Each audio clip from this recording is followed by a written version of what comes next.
Chapter assignment and replacement.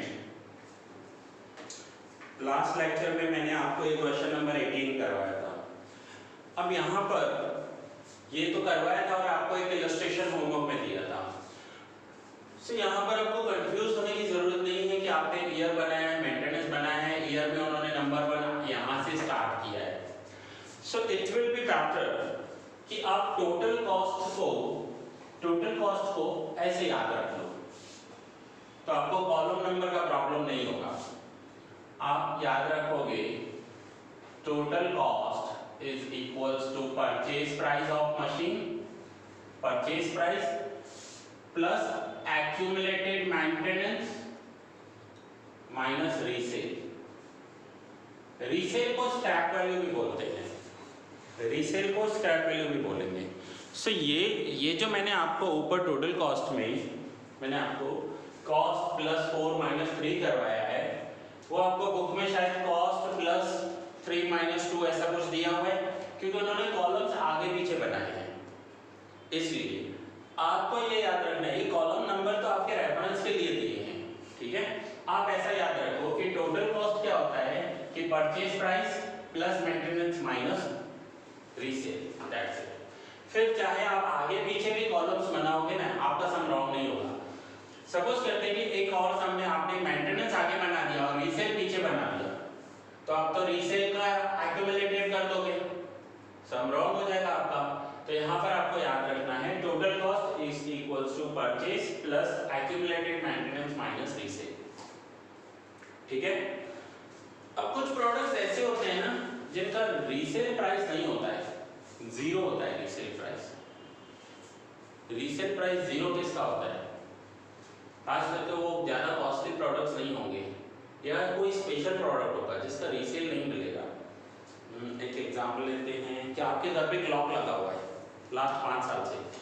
अब आप बताओ उसका रीसेल कितना मिलेगा? आपने 1000 रुपये में लिया था, बेचने जाएंगे बिकेगा, रीसेल मिलेगा। सो बहुत सारे प्रोडक्ट्स ऐसे होते हैं जिनका रीसेल नहीं मिलता है, बट एक स्क्रैप वैल्यू मिलती है। आपने एक चेयर ली थी 1000 रुपीज़ की, अब जब आप उसे स्क्रैप में बेचो तो हो सकता है 50 रुपीज़ 100 रुपीज़ मिल जाए, भंगार वैल्यू मिल जाए। सो यहाँ पर आपको कंफ्यूज नहीं होना है, total cost is equals to purchase plus accumulated maintenance minus resale price. अब हम आगे कर रहे हैं question number 21। A machine costs 10,000. Annual operating cost is rupees 400 for the first year, and then increase by 800 every year. After how many years should the machine be replaced? अब यहाँ देखो machine का कॉस्ट 10,000 है, उसका resale नहीं दिया हुआ है, ठीक है। और यहाँ पर ये भी नहीं बताया गया है कि first, second, third, fourth, fifth, sixth कितने ईयर्स तक करना है। तो आपको अप्रॉक्स 8 ईयर्स लिखने हैं और यही फॉर्मूला कि जब तक रिड्यूस होकर एक बार इंक्रीज नहीं हो जाए तब तक सम करते रहना है, ठीक है। चलिए नाउ मैं सेम कॉलम्स रहने देता हूँ, यहाँ पर क्वेश्चन चेंज कर देता हूँ ताकि आपको समझने में आसानी हो। रीसेल नहीं दिया हुआ है, ध्यान रखना, इस समय रीसेल नहीं दिया हुआ है, और अगर रीसेल नहीं दिया हुआ हो तो हम जीरो ले लेंगे।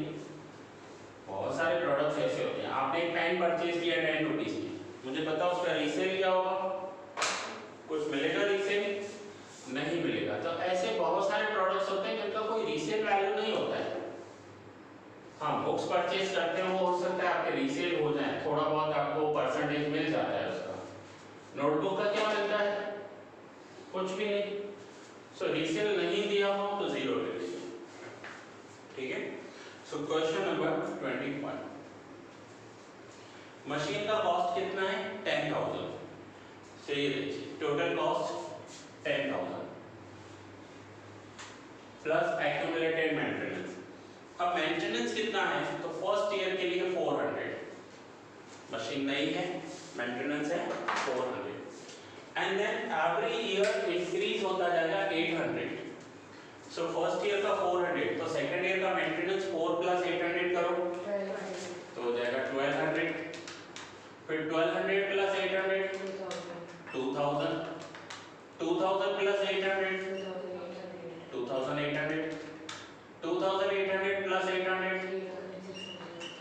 600 प्लस 800 4400 5200 6000 मशीन 10000 की और 6000 मेंटेनेंस है। रीसेल अगर रीसेल नहीं दिया हुआ है तो आपको कॉलम ही नहीं बनाना है, नहीं दिया है तो कॉलम मत बनाना, और अगर बना भी रहे हो तो क्या लिखोगे इसमें? अब यहाँ पर दो बातें हो सकती है, आपने कॉलम बनाया तो यहाँ पर आपको पता है 4 कॉस्ट प्लस 4 माइनस 3 करना है, लेकिन कॉलम ही नहीं बनाओगे तो फिर ये कॉलम आगे आ जाएगा ना, ये थर्ड नंबर पर आ जाएगा। सो अब अगर आप नंबर वाइज कैलकुलेट कर रहे हो तो मिस्टेक करके आओगे, क्योंकि आपने क्या लिखा था कि कॉस्ट प्लस 4 माइनस 3, बट आपका ये कॉलम तो बना ही नहीं तो ये आगे आ जाएगा। तो आपको अब याद ऐसे रखना है, परचेज प्राइस को कॉस्ट भी कहते हैं, cost plus accumulated maintenance minus resale, फिर जो भी कॉलम बना हुआ आपका, ठीक है, ये इजी हो जाएगा। चलिए एक्यूमुलेटेड मेंटेनेंस, सो फर्स्ट ईयर के लिए 400 प्लस 1200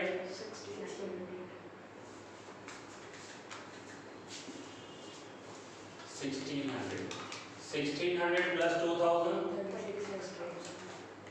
3600 प्लस 2800 6400 प्लस 3600 10000 10 प्लस 4400 40400 19600 25600। अब total cost, so total cost का फॉर्मूला क्या है? परचेज प्राइस फर्स्ट ईयर के लिए एक्यूमुलेटेड मेंटेनेंस 400 माइनस रीसेल 0, तो कितना हो जाएगा फर्स्ट ईयर के लिए? 10400 हो जाएगा। ठीक है, ये पॉइंट समझ में आया कि फर्स्ट ईयर के लिए 10400, देन सेकंड ईयर के लिए 11600 13600 16400 20000 24400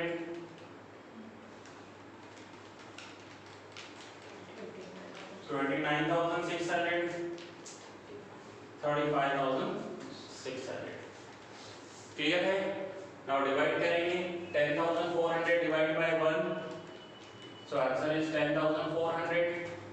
11600 डिवाइड बाय 2 5800 डिवाइड बाय 3 4500 33 4100 4000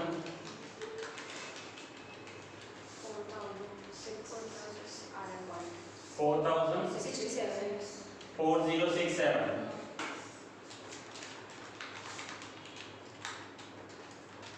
4229 4229 4450। अब देखिए 10400 5800 रिड्यूस हो गया, 4500 रिड्यूस हुआ, 4100 रिड्यूस हुआ, 4000 रिड्यूस हुआ, अब कितना हो गया 4067। अब इंक्रीज हुआ, फिर इंक्रीज हुआ, तो कौन सी ईयर में मशीन चेंज करेंगे? 5th ईयर में।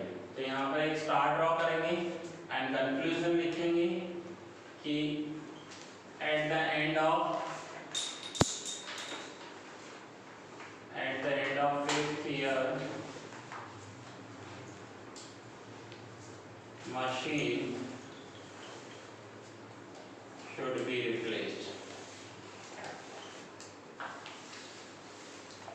हो गया क्लियर?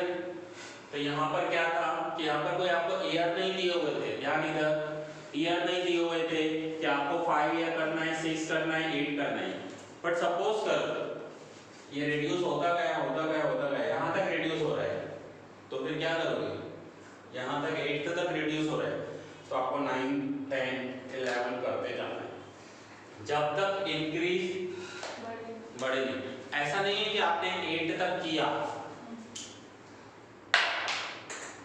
आपने 8 तक किया और वही आप आंसर लिखता रहा, बट बाद में पता चला कि 9th में और रिड्यूस हो रहा था, 10th में और रिड्यूस हो रहा था और रियल आंसर 10 था, उसके बाद इंक्रीज हुआ।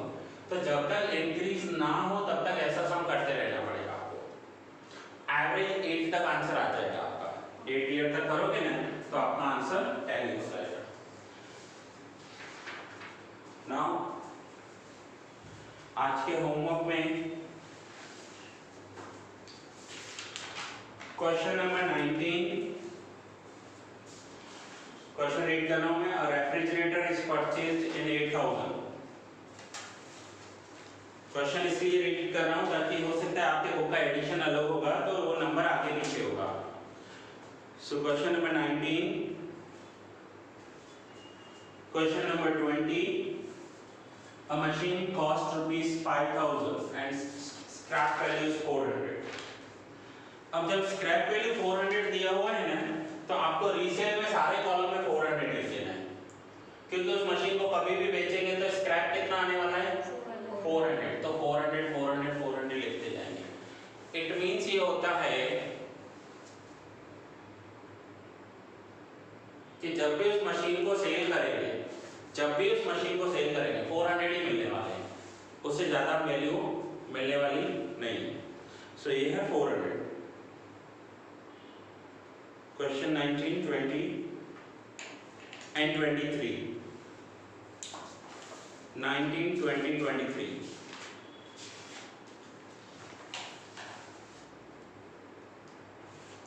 एंड लास्ट लेक्चर में इलस्ट्रेशन 4 दिया था।